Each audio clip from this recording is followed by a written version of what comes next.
Hello ಗೆಳೆಯರೆ, welcome to S pitch in Kannada channel. ಈ ಒಂದು ವಿಡಿಯೋದಲ್ಲಿ ಬಕ್ರೀದ್ ಹಬ್ಬದ ಬಗ್ಗೆ 10 ಸಾಲಿನ ಪುಟ್ಟ ಪ್ರಬಂಧ ತಿಳಿತೋಗೋಣ.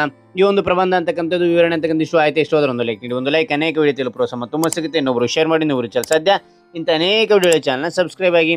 ಹಾಗೆ ಒಂದು ವಿಡಿಯೋ ನೋಡ್ತಾ ಹೋಗೋಣ ಬನ್ನಿ. ಮುಸ್ಲಿಂ ಬಾಂಧವರು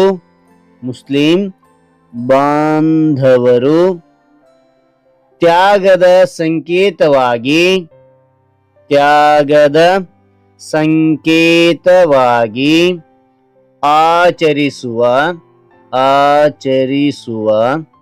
ಆಚರಿಸುವ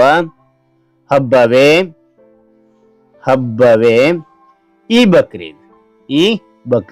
ಮತ್ತೊಮ್ಮೆ ನೋಡಿ, ಮುಸ್ಲಿಂ ಬಾಂಧವರು ತ್ಯಾಗದ ಸಂಕೇತವಾಗಿ ಆಚರಿಸುವ ಹಬ್ಬವೇ ಈ ಬಕ್ರೀದ್. ಎರಡನೇ ಪಾಯಿಂಟ್ ನೋಡಿ, ಈ ಹಬ್ಬದ ದಿನದಂದು ಅವರು ಪರಸ್ಪರ ಅಪ್ಪುಗೆಯನ್ನು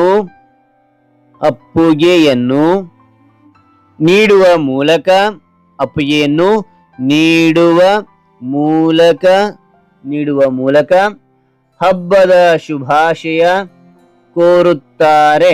ಮತ್ತೊಮ್ಮೆ ನೋಡಿ, ಈ ಹಬ್ಬದ ದಿನದಂದು ಅವರು ಪರಸ್ಪರ ಅಪ್ಪುಗೆಯನ್ನು ನೀಡುವ ಮೂಲಕ ಹಬ್ಬದ ಶುಭಾಶಯ ಕೋರುತ್ತಾರೆ. ಮೂರನೇ ಪಾಯಿಂಟ್ ನೋಡಿ, ಹಜರತ್ ಇಬ್ರಾಹಿಂರನ್ನು ಪರೀಕ್ಷಿಸಲು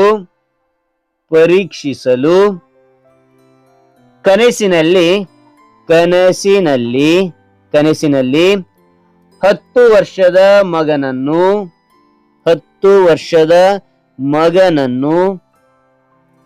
ದೇವರು ಬಲಿ ಕೊಡುವಂತೆ ಕೇಳಿದ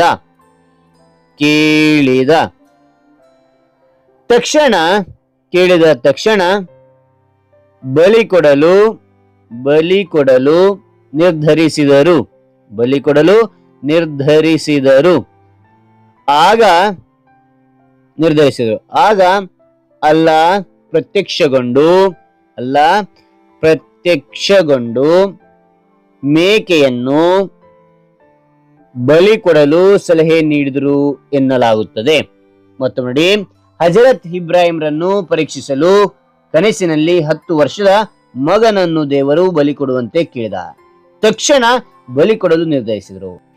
ಆಗ ಅಲ್ಲಾಹ್ ಪ್ರತ್ಯಕ್ಷಗೊಂಡು ಮೇಕೆಯನ್ನು ಬಲಿ ಕೊಡಲು ಸಲಹೆ ನೀಡಿದರು ಎನ್ನಲಾಗಿದೆ. 4ನೇ ಪಾಯಿಂಟ್ ನೋಡಿ, ಈದ್ ಉಲ್ ಅಜಾ ಸಂದರ್ಭದಲ್ಲಿ ತ್ಯಾಗವನ್ನು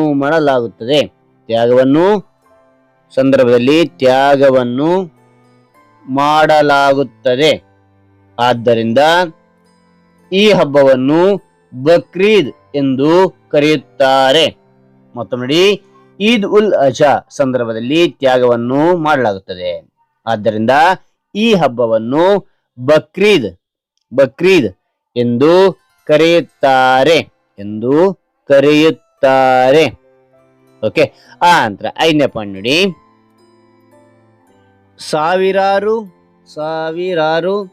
ವರ್ಷದ ಹಿಂದೆ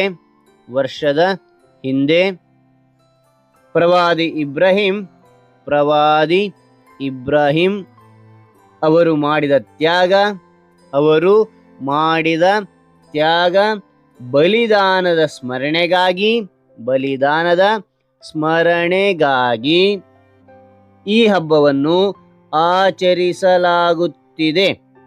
ಮತ್ತೊಮ್ಮೆ ನೋಡಿ, ಸಾವಿರಾರು ವರ್ಷದ ಹಿಂದೆ ಪ್ರವಾದಿ ಇಬ್ರಾಹಿಂ ಅವರು ಮಾಡಿದ ತ್ಯಾಗ ಬಲಿದಾನದ ಸ್ಮರಣೆಗಾಗಿ ಈ ಹಬ್ಬವನ್ನು ಆಚರಿಸಲಾಗುತ್ತಿದೆ.